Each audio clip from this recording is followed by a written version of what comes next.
name is Christine Kuglin. You saw me yesterday a couple times. I'm with the University of Denver and the Truth in Accounting Project, and I am very pleased to introduce you to Paulina Harrow. She is a key member of the Governmental Accounting Standards Board, or the GASB, as we all know and love. Paulina plays an integral role in shaping the standards that guide transparent and accountable financial reporting for state and local governments across our country. She is also instrumental in the development of a governmental financial data taxonomy in accordance with the FDTA, or the Financial Data Transparency Act. And this is a critical step toward enabling more accessible, structured, and machine-readable government financial reporting. So today's session is meant to be very interactive. I will serve as the moderator, and Paulina will be able to answer and will be available to answer questions throughout the program. We're not going to wait until the end in this session. So please feel free to submit the questions in the chat. I'll be monitoring it, and I will pose them to Paulina as I receive them. So thank you all for attending, and I'm going to turn it over to you, Paulina. Thank you, Christine. Good afternoon, everyone, or good morning, wherever you be. I am going to share with you the progress that the GASB has done in the GASB Digital Reporting Update. Give me a couple of seconds. I'm going to share my screen, which should be up now. And I also wanted to mention that the views expressed in this presentation are mine and mine alone. The board reaches decisions after extensive deliberations. So with that, let's talk about digital financial reporting. So my plan today is to give you essentially a broad project update, talk to you about the progress we've made in developing the framework for the taxonomy based on the financial reporting model and the reporting entity framework. I would like to touch to you about a few topics about line items and some information about unstructured data topics. I generally have a really interesting time trying to prepare for this presentation because I know my audience is fairly mixed. I know I have a good amount of taxonomists and very technical people. I have a group normally of governmental accountants and auditors. So every time I have to a little bit level set with each one of the groups about the language and the nomenclature. So before we go too far, I want to talk to you a little bit about the project update and why we're talking about it. So the GASB has historically been engaged and involved in digital financial reporting from a very, very long time. In the very beginning, we used to call it electronic financial reporting. And what the GASB did is support, help, and encourage governments to move from paper to digital paper. So we went from issuing ACFRs in a brick format to digital paper or PDF. And so at this junction of the evolution of the GASB, the board has decided to put a project for technology in its technical plan. And the reason it's the technical plan as opposed to the technical agenda is because the board has no intent in the future to issue GASB Statement 106, thou shall report your financial statements in a specified electronic format. That is not in the project and the plan.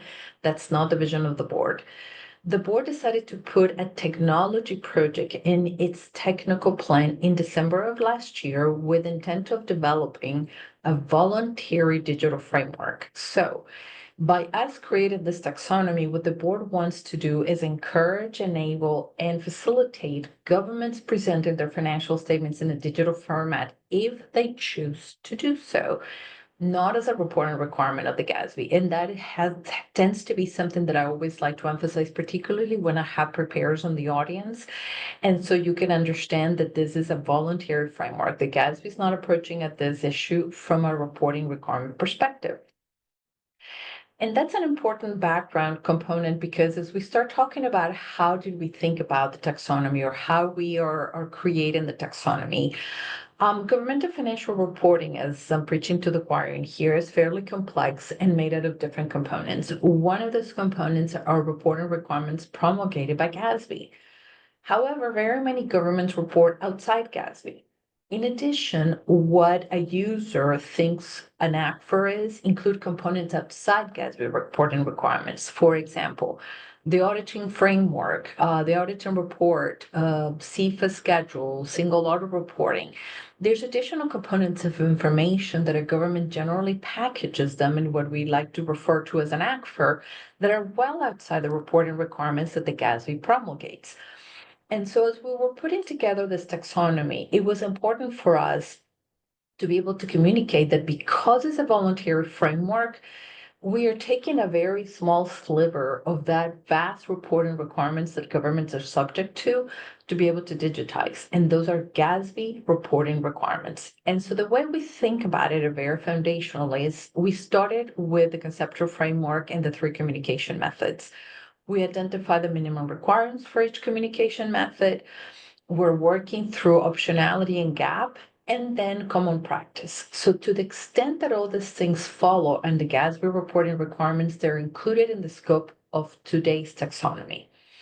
The reason I'm emphasizing today's taxonomy is because we're also very aware and cognizant that for a taxonomy to be as useful as it could be, there are reporting requirements. There's additional pieces of information that we needing that are outside the GASB reporting requirements. We understand that, we acknowledge that, and at some future stage, I'm sure the board will contemplate the stakeholder engagement and through consensus and agreements, additional components of a taxonomy can be incorporated or additional taxonomies to make a taxonomy system that can enable larger groups of information to be reported. As a starting point, we decided to focus obviously in our bread and butter on what we do every day. And so the gap reporting requirements have been our focus. So starting from that perspective, the next thing I want to talk to you about it is how we divided the progress of the project and how we're thinking about developing milestones. So the first line we had to draw is phase 1 and phase 2. We have two phases in the taxonomy. In the first phase, we decided to take all the reporting requirements related to basic financial statements and all the reporting requirements associated with required supplementary information. Why did we draw a line in that spot? Because if a government prepares those types of that basic phase 1 set of information is sufficient for an audit to express an opinion. Supplementary information would be modeled in the second phase of the taxonomy development. One of the reasons or the issues that was very important for the board and the project staff as we engage in this project was to not communicate, second guess, or doubt standard and reporting requirements. If you take the entire set of government-wide financial statements, fund financials, notes, and RSI, we as a team, as a project staff, didn't want it to be sitting in a position of saying, okay, government-wide financials, check, yes, those are important. Oh, fiduciary funds, they're not as important to the users, or remove it. Because that would create a very significant difficulty. And I think we have expressed this opinion fairly openly in a lot of forums where if the board has included a reporting requirement in the financial statements, the board has concluded and determined that those are essential for meeting user needs. And so for us, it was very important to not create any kind of inconsistency by not modeling any component of reporting requirements. And therefore, like I mentioned, the only reason why we have to draw this middle line is to just be able to split the ginormous elephant in at least two components that we can move forward. Being able to look at phase 1 components was super important because it helped us develop the framework, which is going to be the vast majority of the topic of conversation today. The reporting model, the reporting entity, how those headers move between the financial statements, among the financial statements, and then how to think about unstructured data. So we took essentially from a standard setting and a strategic perspective, the drawing line was there. So then the next question that I normally get when I make this presentation and the slide is, well, so how fast are you going to get it done and when are you going to get it done? And that's always a very difficult conversation. So what can I answer for you today is that we have in the technical plan the issuance of our first due process document. It says for December of 2025 of 2025, is most likely going to be in the first quarter of 26. It looks like based on the board deliberations that we have scheduled till the end of the year, we'll be able to cover all the topics. And then all we would have left in the next year will be drafting of the document. What we want to expose is based on what you see here is essentially an inventory of how we look at the reporting requirements that I just showed you in the prior slide. And so all the foundational architectural design issues are going to be exposed in the discussion memorandum, which includes the reporting model, reporting entity, the basis of accounting, and the choices made for line item design. However, if we just put that in a document, most taxonomists will be able to understand and be able to provide us very helpful and valuable feedback. However, most preparers are not going to be able to really absorb this with ease. And so to be able to illustrate and demonstrate how those design choices are going to eventuate into schedules, models, and modules, we have selected the blue line items that the blue boxes that are illustrated above. So for example, we pick the government-wide proprietary statement of net position to show position elements, a balance sheet equivalent in accrual accounting. We have revenues, expenditures, changes in fund balance as a flow statement in modified accrual basis of accounting. We want to show you how we were thinking about unstructured data with MD&A, summary of significant accounting policies in statement 100. And we want to show you how it is similar and somewhat different to have tables that are not financial statements by showing you how pension and OPEB RSI schedules might look like in comparison and contrast to the financial statements that I have just mentioned. And so our intent, yes, ma'am. Pauline, I'm sorry, I have a couple of quick questions that fit along with this. So we do have some graduate students in our audience today, graduate students in accounting, and there are two different questions. One, who is helping you with this project since it is so, it's a very large project? And two, are you using any entities specifically to model as models in order to create this taxonomy? And I hope I'm not interrupting you too much. You're perfectly fine. Thank you, Christine. So in terms of help in the project team, I think we have about, I'm going to probably get the number wrong. We have between 8 and 10 people, but we have different assignments. So we're about 4 FTE equivalencies. So I have a combination of a taxonomy manager. We have 2 project staff, standard setting project staff members. And we have 5 postgraduate technical assistants helping us with this. The PTAs is how we call them, are essentially graduate students of an accounting program that have decided to come spend a year with us working on the GASB. And a few of them are chosen to work in the taxonomy project, so they get a lot of exposure of not only the standard setting side, but the technology side. So it's a fairly large team, but everybody has also additional assignments. So it's a fairly large team to manage. In terms of the second question of whether we're modeling based on a specific entity, no. And I think that is going to become very apparent as we go through the next components of the presentation. We have a significant amount of variability in the governmental space, general purpose governments, special purpose governments, and within the special purpose, you have a lot of different types of things.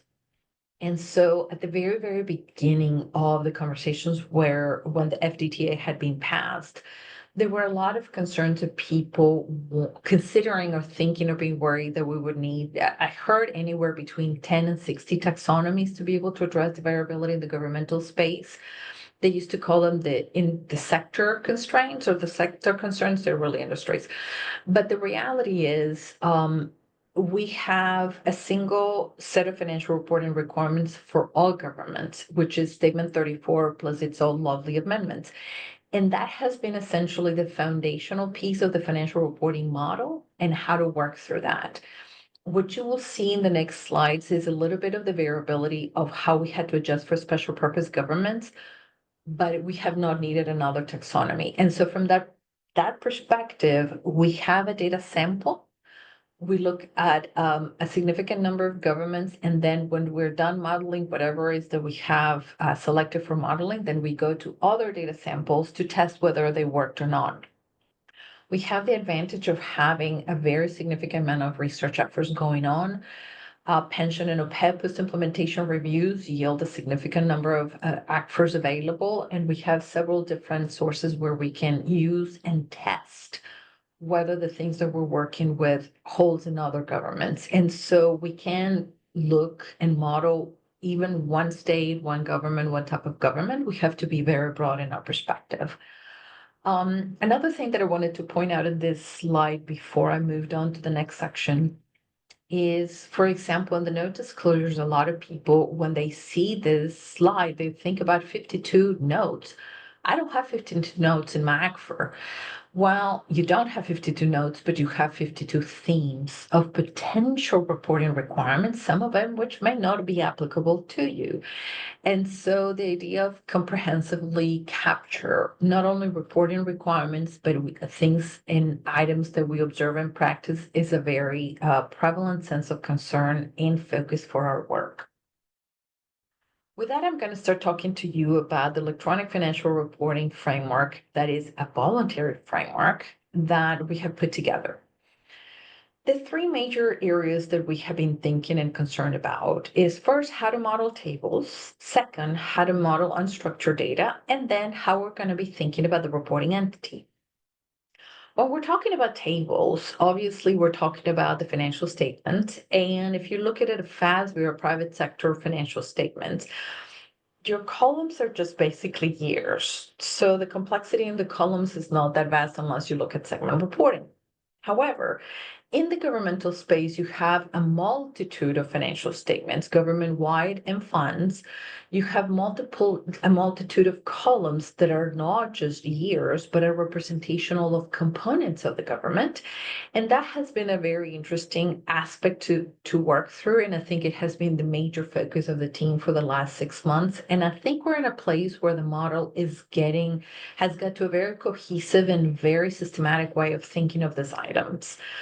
We had to think through how to address that when it comes to line items, for example, been talking about capital assets for a long time now. The reporting requirements for capital assets include just a minimum number of requirements, and governments tend to expand. And so their practice comes along. And then when the taxonomy doesn't address those items that a government may take. How are our site tables different from financial statements? All those issues have been very prevalent in our conversations about that. When it comes to unstructured data, the major focus is the level of granularity, and it has to do with the conversation of users. And we have engaged in several conversations trying to better understand, because today, the vast majority of the data sets that we're aware and available in the governmental space do not include unstructured data. They include mostly financial statement tables. And so try to talk to users about how they envision to be able to use unstructured data in the future has been a really interesting conversation, and we hope to continue to be able to refine our unstructured data thinking and philosophies. And lastly, but not least, is the bid of the financial reporting entity. In the FASB side, any government, any publicly traded company that has multiple associated entities, they just get consolidated in a single set of financial statements. In the GASB side, those legally separate entities are called component units, and they can be brought into the financial statements in three formats: blended, discrete, and fiduciary. We have identified that blended and fiduciary component units do not pose any specific reporting requirements or needs in the taxonomy, because the blended component units are just treated like another fund of the government, and the fiduciary component units just go to the fiduciary statements. So no concerns in that modeling so far. However, the presentation of discretely presented component units have been very interesting because they are separate columns in the financial statements, and there's various options in which reporting requirements can be met. And so let's talk about the first potential example of how this could work through. And so this is a statement of net position government-wide, a general purpose government. And the reported requirements is that the primary government, as you see in the header, separates information between governmental activities, business type activities. We're required to put a total and then the component unit conversation. In the component units, the reporting requirement is that obviously you separate them in a separate column, but you have an option. If you have major component units and you want to present them in the face of the financials, you might have component unit A, B, and C separated on the face. Alternatively, you can choose to put a single column like what you're seeing in the slide and having a combining schedule after the fund's financials. And so this kind of issue represents optionality in standard setting, and we need to think about how to provide governments the avenue to for their component units in any way that they determine best appropriate. Lastly, financial reporting requirements for government-wide statement of net position permit but do not require the inclusion of a total for the financial reporting entity. So the total for the primary government is required and is shown in here. But the total for the reporting entity would have been a total after the component units. In all the work we have done, we have yet to find a single government that includes a total for the reporting entity, but it's permissible. It's codified in the literature. And so the way we went about it is essentially making some very fundamental decisions about how to think the literature and the financial reporting requirements. Obviously, I always tease about it. The basic statement and the most obvious is if GAAP requires, it's going to be in the taxonomy. And so you see in the blue boxes at the very top, all the reporting requirements. The primary government included as blended component units, separated by governmental and business type activities with a required total. However, when you see the discretely presented component units, you don't see a single column as you saw in the prior slide. In this slide, you see the disaggregation of the major discretely presented component units and non-major, so a government can use whichever of those permutations or presentation that determine appropriate. And lastly, as I mentioned, we have the reporting requirement as optional, including a total. The total is highlighted in light blue to communicate that those are permissible but not required reporting requirements. And so this is essentially in a nutshell how we went from thinking of the human readable format to the data structure that we needed to put in our taxonomy. One thing that I want to clarify that I often get a question is to the left, you see in green the line items. At the moment, we only have the 5 elements of financial statements that belong in a statement of net position.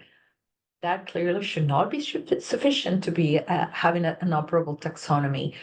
As you see future updates, and if you look forward to reading through the discussion memorandum, we plan to expand that into clusters of meaningful components of assets. Cash and investments, receivables, capital assets, inventory, derivatives, and things of that nature. So governments can have line items that hopefully reflect their financial statements and be able to use them in a more structured format. So that is how we probably most likely than not are going to be communicating the reporting requirements in a data format. However, the taxonomists will be able to see the entire taxonomy schema and they will be able to see the electronic files to be able to see the details. This is how most likely people are going to be able to understand and communicate in the taxonomy side. This is most likely how people in the accounting and auditing side be able to communicate and absorb the information.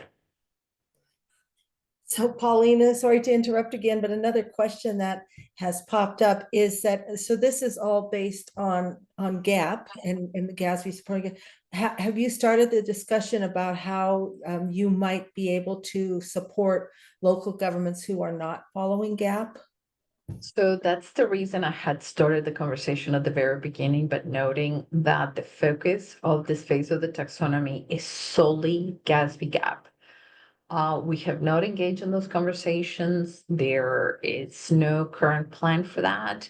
Those are issues that I think when and if this eventuates would have to be a long conversation with the board, stakeholders, and a lot of people would have to, there have to be a consensus building process in which those issues could be brought to the table. At the moment, the entire framework is designed by and for compliance with GAP requirements. So to follow up on that just briefly, I attended some of the sessions of AGA earlier in the week. We've had a lot of conferences this week. Do you think this will motivate those entities that do not follow GAP to move in that direction? Have you seen any conversation in that way? So it's a fascinating question. I don't know that we're thinking about incentivizing and motivating to follow into GAP. It's just it's more of a scope of authority kind of conversation. It's what GASB does, therefore the focus on it. But like I mentioned, at some point in the future, there can be other conversations to address. One thing that I would do is do a very shameless commercial plug. There's a session, and I don't think is the next. I think is right next to us, after us. There's a really, really interesting presentation that the MSRB and the GASB are doing together about the state of utilization of GAP. Both we did a very broad survey across states, and the MSRB did a very interesting study about governments who have issued debt. So I would strongly encourage you to attend that session. Yes, thank you for that. The other follow-up is at AGA, there was a number of presenters who were talking about having states or localities standardizing the chart of accounts, their chart of accounts across entities. Is that going to also be part of the conversation at all, or is this being developed completely for customization? Yes. I always struggle when people start thinking that a taxonomy is going to force into standardization of anything. In our opinion, a taxonomy has to be flexible enough for people to be able to report whatever they need. And so, for example, let's say that we're start working through assets, right? And you have receivables, and let's say we propose 150 lines or versions of receivables, which would be kind of unboggling, but let's assume that we do. And then a government comes to the taxonomy and looks at it and goes, oh my God, my receivable is not here. There has to be an avenue for that government to have government specific information as opposed to have to square peg them into an existing taxonomy line. And so a chart of accounts is more of a feature of trial balances where the states collect that information as opposed to a necessity of a taxonomy. And so the taxonomy, the way we look at it, is a very, very flexible tool that should enable people to report if they find a taxonomy defined element that represents what they have, please use it. It creates standardization. It's a great way to create enhanced comparability. But the taxonomy will have avenues for governments to show government specific information. And I think it's going to become very obvious when we do the next section for governmental funds, where you see really the importance of government specific. So I'll do one more question, and then we'll let you continue with your presentation. So with the idea of government specific, and not to insinuate that MDNAs are actually that specific, since they tend to be very a lot of times generic. How do you anticipate handling MDNA concepts in any way in the future, tagging any of that? Is that something that will be added at any point? Yes, and actually, I do believe I have all the slides of MDNA at the very end, so I'm going to hold on to that question for the end. Perfect. Okay, perfect. Well, let's have you continue, and I'll step back and wait for some more questions to come in. Thank you, ma'am.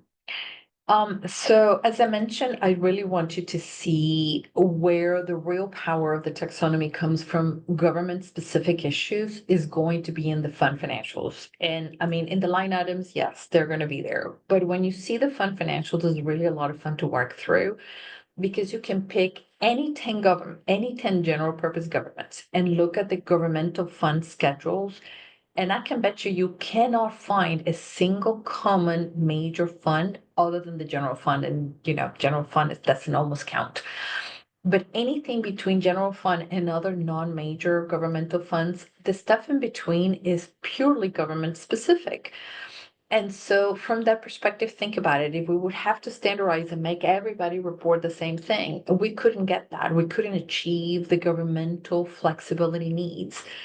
And so the way we design the data table for that is obviously the header governmental funds. And then the reporting requirements tell you that you have to separate major from non-major. You have to always stand alone the general fund, and I'll explain the 0 and 1 in there. And then every major governmental fund that you have is expected to be separated in a separate column. So that's what you have 0 to N. You can have anywhere between non-other major governmental funds to 20 major governmental funds. But the name of the reporting unit, which is the name of the headers in here, HUD, Community Development, Route 7, those are the name of the reporting unit, is shown in orange to denote that that's government specific. So everybody has the ability to put whatever you want to that field and create a column for major governmental funds. This is where it really shows the importance of the flexibility of the taxonomy. It standardizes the data by creating data schemas that are consistent and comparable. It doesn't standardize the data by forcing people into templates, which is a very important distinction. In this fund, one of the things that we thought quite a bit is, for example, the general fund. At first, we had put a 1. Everybody should have a general fund.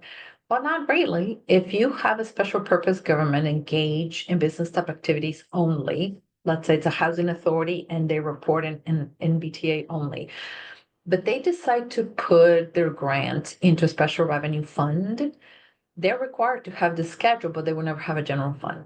And so we had to create, like I said, the utmost possible flexibility through permutation of different types of governments to be able to enable any government today to take the taxonomy and replicate what they do. So the objective is to not modify charts of accounts, headers, major, minor funds.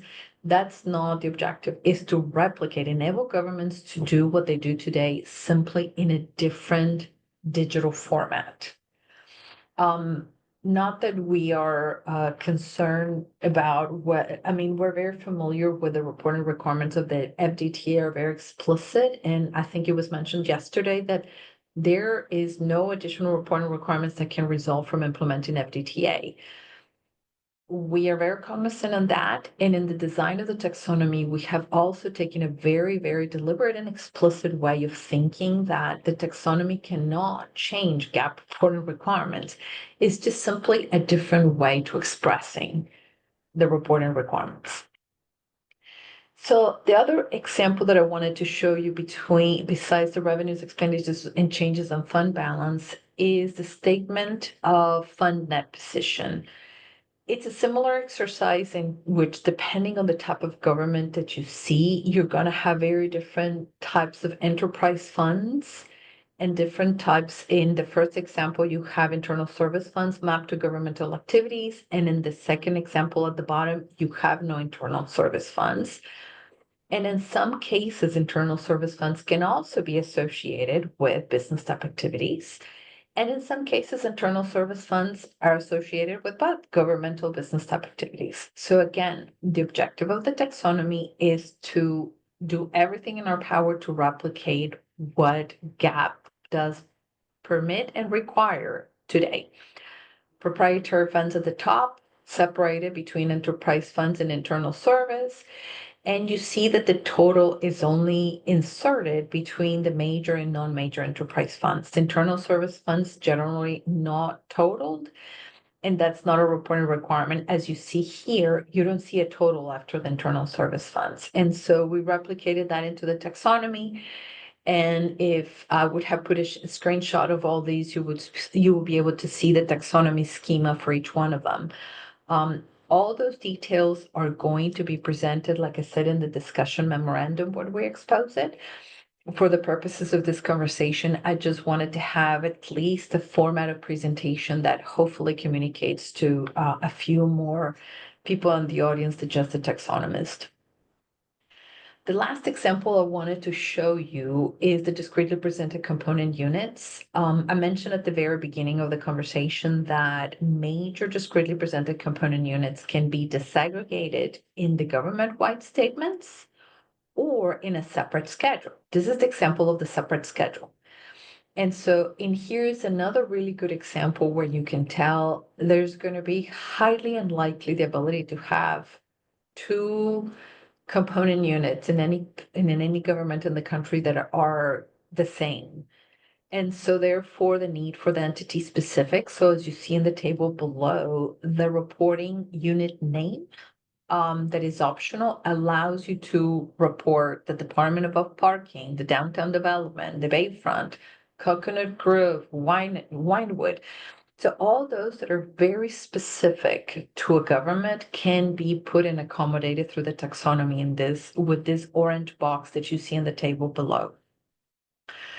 I have chosen to put only a few schedules to walk you through as an example, but we have completed essentially all the basic financials, government-wide and basic financial statements and fund financials, except for we're still working through a component called general purpose governments engage only in governmental activities. We're having to think through a little bit further because it requires a very nuanced presentation. This is, for example, cemetery. And they have a single activity and they present the funds, the reconciliations, and the government-wide financials in the same schedule. And so it creates a nuance that we have to think through, and is the only piece that we have not put together in the taxonomy. The reconciliation presents a very interesting set of challenges because, as you can imagine, it has a different basis of counting. The beginning number and the ending number are different bases of accounting, and the reconciling items have no basis of accounting. We're working through the special purpose governments, the BTAs. We have addressed issues associated with hospitals, universities, utilities. We have looked at PERS, and we have looked at governmental entities like fire districts or school districts. The only bit that I mentioned is the one that presents the schedule together. In addition, we have also worked through the statement of activities, which is a fascinating exercise because I should not have called it two modules. It's a single module with two subcomponents because we had to segregate the modeling between program revenue and general revenue, and that they are fairly different in the layout. Other than that, essentially the financial reporting entity and the financial reporting model right now are in a stage where we feel comfortable to be able to put it forward for exposure. So you will see that completed in the discussion memorandum.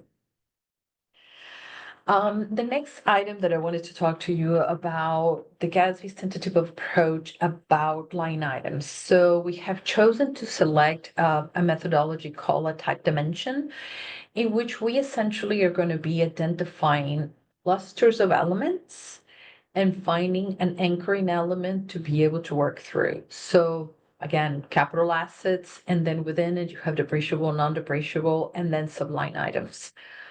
We have looked at things like receivables, due tos, due froms. We have looked at items like cash and investments. So all those are clusters. They're not a single line item. There are clusters of elements, then they would have a set of options that the government can use. In addition, similar to the headers that you saw in the conversation before, we plan to interject government-specific line items. So in the example in here where we're talking about revenues and charges for services, we have identified, let's say there are 4 line items that are taxonomy defined specific. And then we have a government that does reuse water, and there is no line for that. We don't want them to go back and have to put them among the water fees because it's not representational. The government should be able to continue to use their reuse water fee, but create it as a government specific line item. And so the flexibility to be able to provide, so the question about standardizing your chart of accounts is unnecessary because you always have the option of having government specific information being put in the line items as well. As I mentioned, we have been working through the capital assets. This is sort of a snippet at a very high level. It's very reflective of both reporting requirements as well as practice. So the capital assets is the first reporting requirement. And what we had to think about is whether we needed to have a separate model between the financial statements and the notes. And what we ultimately concluded is yes, they're separate because the notes tend to disaggregate the information among characteristics that are slightly different than the face of the financials.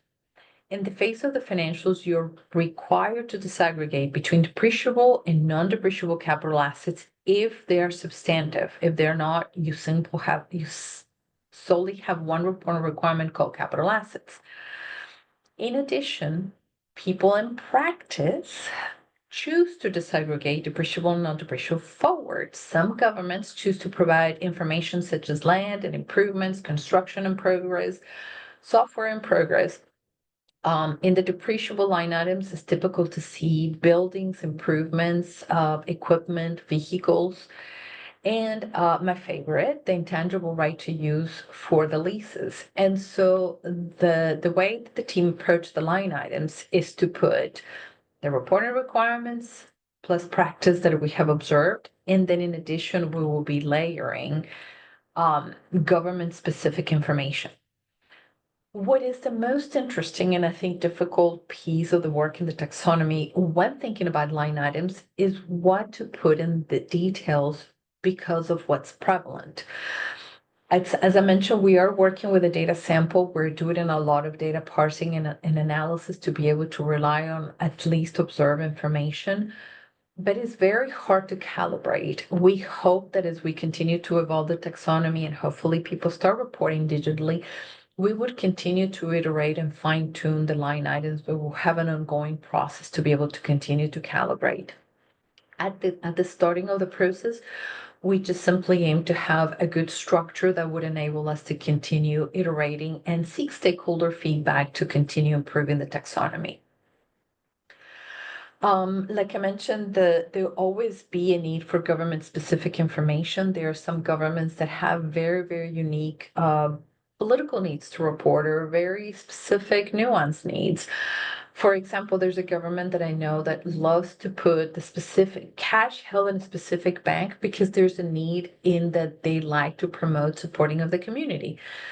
Cash account in this bank, which is a local credit union, is not going to be common in any other place. Should the government continue to report that line item? Yes, because they have determined that that's necessary and useful for their audience. And so the taxonomy has to put a vehicle to incorporate those kinds of very government specific items that we would never be standardizing in the taxonomy, but the governments have determined they are important and necessary. I thought it was kind of interesting to add a couple of examples of capital assets that they are presented, and so you can see some of the variability. So in the first example, what you see is people reporting the most bare minimum reporting requirements, the segregation between depreciable and non-depreciable, and the depreciable reporting net of accumulated depreciation. In the second example, the government is disaggregating the right to use between non-amortized and amortized. These are the leases. In the third example, you see governments disaggregating it a little bit further. In the non-depreciable section, they're disaggregating land infrastructure and work in process. And so this is the reason why variability exists and why the taxonomy has to be flexible, because neither one of those three government examples are wrong. They're completely in compliance with GAAP. However, some are choosing to be more detailed than others. That is pretty much all I have with regards to the line items for you today. Yes, ma'am. If I can segue in to what you've just been discussing, as we look at, say, the non-amortized right to use assets or right to use, or with GASB 96, as you are developing new rules and addressing new products, has the taxonomy development become part of that, instantly part of that conversation, or is it treated as a separate issue? As part of the standard setting, you mean? Yes. Do you consider the taxonomy? So the board has become very aware and is beginning to prevalently ask questions. How is this going to affect the taxonomy? So the board envisions that as we continue to evolve in the taxonomy development, the integration between standard setting and taxonomy would continue. So we would be able to retrofit the board, the issues that we're observing in practice, and they will also be able to consider any data modeling implications as the standard setting progresses. So the board envisions a complete integration of the teams. We have begun, and I think it has been successful thus far. We have a few projects on the horizon, and we continue to interact with those teams and development. Um, I don't know I have an awful lot of time, but I wanted to deal with the question that was asked about MDNA. Paulina, you do have about, we can give you about 10 more minutes, so you don't have to feel rushed. We got started a little bit late, so please feel free to discuss thoroughly. Great.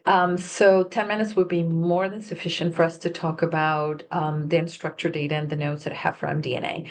So there was a question posed, and this is the reason I had also poked a little bit at the beginning of the presentation. The way we model tables, headers, footers, numbers in between, it's not straightforward and simple, but it's one way of thinking. You generally think about that, your ERP and the sort. But when you're having to deal with things like notes and MDNA, at the very beginning, when you're thinking about the data modeling, feels strange because it's a lot of text. But once you get past some of the nuances, you're going to see that it's a similar approach and actually is a lot simpler and a lot fun, a lot more fun, really. I have enjoyed this quite a bit. And so the way we started is by thinking about the level of granularity. So we picked up a note from one of the financial statements that we read. And we picked securities lending just because it showed a very nice mix of data. And so the way we're thinking about it is for every theme, remember that I told you we have identified about 52 themes, not notes, 52 themes in the notes of financial statements. We would start by defining a level one large text block for the theme. So securities lending would be one block. And so you would tag the whole security lending note, and that would be that. It will contain the narrative in there in addition to the table. A second level would be to identify all the data tables within the note, within the theme. You know that in the capital assets, you have the roll forward, in the long-term debt, you have a multitude of schedules, you have several schedules in the leases note disclosures. So in every disclosure requirement or in every disclosure theme, we would separate as a level 2, a very discrete box for the text, for the tables that you have. At some point in the future, we can tag very specific facts and elements within the data table. So for example, the 3.3, I think that looks like $1 billion of US governments, that tiny bit of information can be tagged independently and extracted to the level of granularity that can be added to unstructured data is extremely flexible in the taxonomy. At the moment, we're very, very focused on identifying level 1 themes to ensure we have captured every potential reporting requirement that is a disclosure. And then with time, we would be continue to working inward into the details and the granularity. The granularity is mostly informed by the consumption of data users. And this is where it's really interesting. I think I mentioned at the very beginning. In today's data sets, I'm not aware of any data set including notes or MDNA. So we have a lot of work to talk through to understand how could it be consumed in more discrete chunks of information. One of the things that we have worked through is the question that was particularly used, which is the management discussion and analysis. And so the board issued statement 103 last year, which becomes effective a couple of years ago, which becomes effective starting fiscal year December of this year. And so we thought the best approach was start with the new reporting requirements for MDNA, which are a little bit more explicit and outright requires you to provide the whys and not be generic and template-ish. And so in those discussions, what we took out is the board was very deliberate of creating a very distinct structure of what information to include in your MDNA. We took that reporting requirement and we broke it down. If you see to the very left, you see the 1-1-2. All the lines labeled 1-2 are very explicit reporting requirements in paragraph 8 as A, B, C, D, E, and A, B, C, D, E, and E. Then we took within those additional reporting requirements and broke down granularity into details of L3 and L4. We are currently in the process of speaking with users to determine whether they think it would facilitate their analysis to break down the MD&A to this level of detail.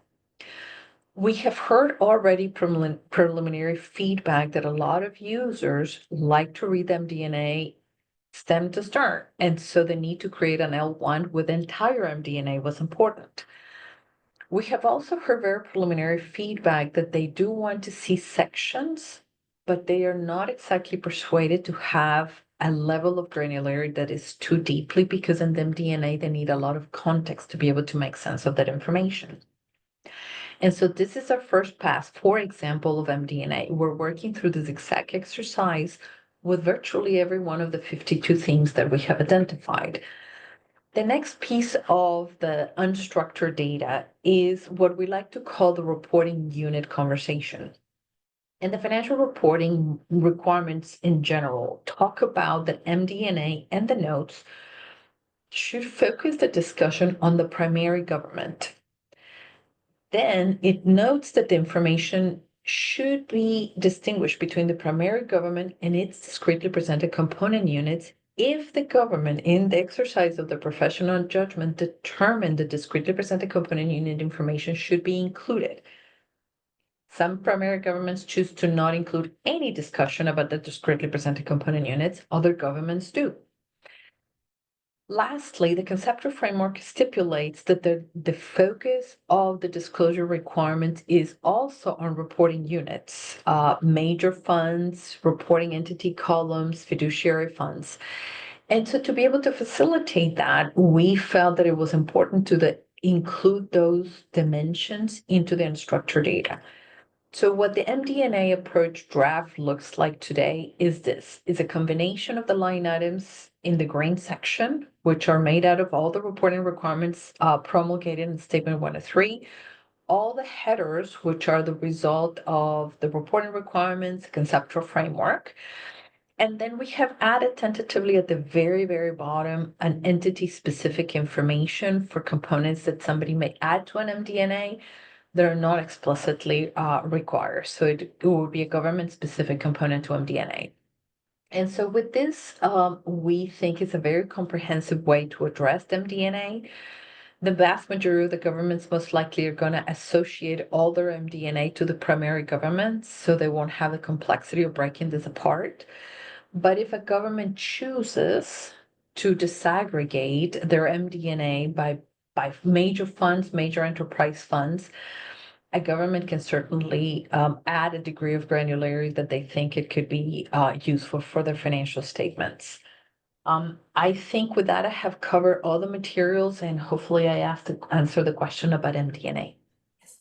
Well, thank you, Paulina. This was fantastic, a fantastic update. And I think this is our second or third GovFin where you and I have been able to visit, and I'm always grateful for your participation. So I thank you. I think we're going to invite Michelle Savage up to the stage and have her present some poll questions. With that, I'm gonna go backstage. But again, thank you, Paulina. I'm really, it's just been really an honor to work with you. Thank you, Christine. Thank you so much, Christine and Paulina. Apologies. Yes, that was terrific. That was really, really helpful. I know something that our audience is very interested in finding out about. So